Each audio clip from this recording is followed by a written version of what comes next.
विपिन प्रसाद, अभी क्लास में हूँ।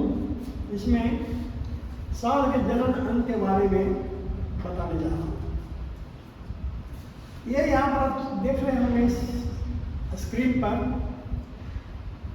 और ये साल का जनन अंग है, रिप्रोडक्टिव ऑर्गन जो है, इसको 3 भागों में वर्णन किया गया है: प्राइमरी, सेकेंडरी और असेसरी।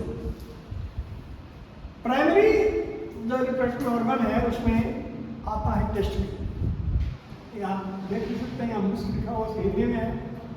सेकेंडरी रिप्रोडक्टिव ऑर्गन्स में है सुपरफिशियल भाग में लगा सुपरडाइडिस कहते हैं, भास डिफरेंस, एम्पुला, यूरेथ्रा और लिंग, ये 5 को कंसीडर किया गया है सेकेंडरी रिप्रोडक्टिव ऑर्गन्स।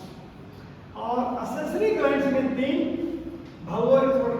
ग्रंथि, जिसको कोपस ग्लैंड्स कहते हैं, प्रोस्टेट ग्लैंड और सेमिनल वेसिकल्स। ये है सांप का या नर का जन्म अंग। अब थोड़ा इसके कार्य के बारे में समझ लें। ये है सबसे ऊपर जो है प्राइमरी रिप्रोडक्टिव ऑर्गन है मुष्क, टेस्टिकल कहते हैं। टेस्टिकल की संख्या 2 होती है। ये एक थैली है, इसका स्क्रोटम कहते हैं, उसके बीच में पीछे वाले पैर के लटका रहता है, पिछले वाले पैर के बीच में, ठीक है। इसी मुष्क में शीमेन का फॉर्मेशन होता है। मुष्क के अंदर सेमिनिफेरस ट्यूबुल्स होता है, वहीं शीमेन का फॉर्मेशन होता है, और 2 सेमिनिफेरस ट्यूबुल के बीच में लेडी सेल होता है, जो हार्मोन निकलता है, वो शुक्राणु के फॉर्मेशन में मदद करता है, ठीक है। और सेमिनिफेरस ट्यूबुल की संख्या 200 होती है, और वो 200 सेमिनिफेरस ट्यूबुल से 20,000 शुक्राणु प्रत्येक सेकंड में बनता है और फॉर्मेशन होता है। 20,000। तो हो गया मुष्क के बारे में। आप थोड़ा नीचे करो ना, चाप फिर से ऊपर नीचे, हाँ। अब आ जाइए, थोड़ा आगे बढ़ते हैं सेकेंडरी रिप्रोडक्टिव ऑर्गन्स के बारे में। उसमें एपिडाइडिमिस है। एपिडाइडिमिस की लंबाई करीब 30 मीटर होती है। ये हेड, बॉडी, टेल, इसका 3 भाग है।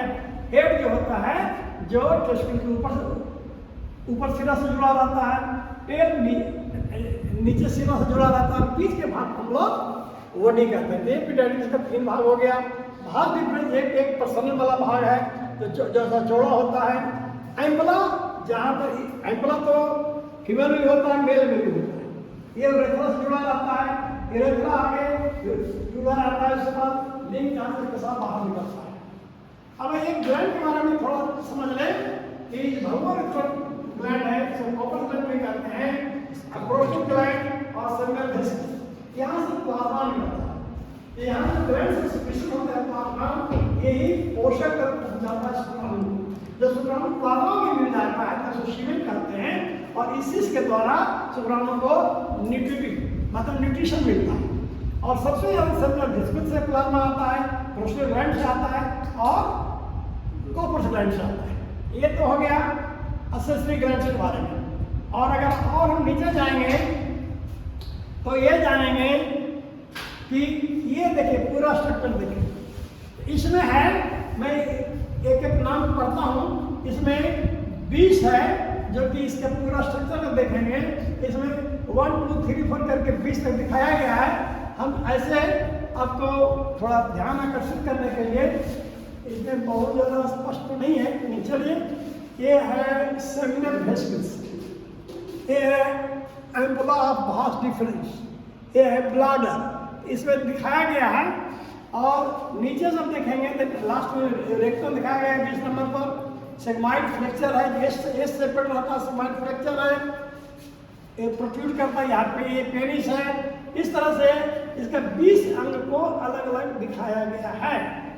इसी में से आपको प्रमुख जो के बारे में बता दिया गया, यही है सांप या नर के रिप्रोडक्टिव ऑर्गन के संबंध में। सेगमाइड फ्रैक्चर का स्पष्ट दिखाई पड़ रहा होगा। ये रिट्रैक्टर पेनिस मसल से जुड़ा रहता है, जो इसको सीधा करता है, तो तब सीधा होने के बाद ही शीमेन बाहर आता है। और पेशाब करते समय भी ये बाहर सीधा होता है। ये सेगमाइड फ्रैक्चर भी होता है, जो रिट्रैक्टर मसल्स के से जुड़ा रहता है, ठीक है। और इसमें बस इतना देख लीजिए, समझ लीजिए विस्तार से अगले वीडियो में।